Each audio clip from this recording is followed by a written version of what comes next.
Bos días a todos, amigos, desde o meu recuncho de Trevinca.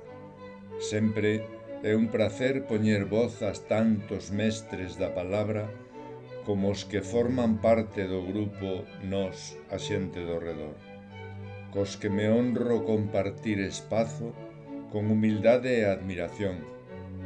Pero no caso de Charo Golmar, a excelencia do seu traballo únese a súa enorme sensibilidade, que, como non pode ser de outra forma, imprime en todos os seus traballos literarios. Hoxe tentarei poñer voz ao poema que esta dama da palabra regálanos no número 14 da nosa revista, titulado Invisible.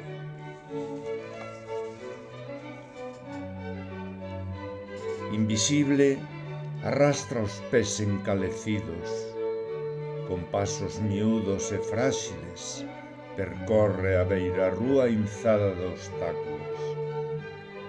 Invisible apoia no caxato a plumbe a carga dos anos, encorada no silencio nostálxico da tarde. Invisible camiña mainamente pola empinada costa do ocaso na procura do cálido alento dun abrazo.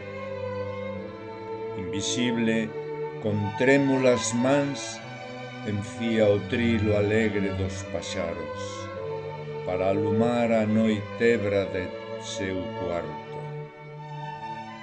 Invisible, ao bureo xordo da cidade, agarda acurrunchada na soidade da alcoba ao aluminio das mans que noutrora ela acariñara. Gracias, Charo.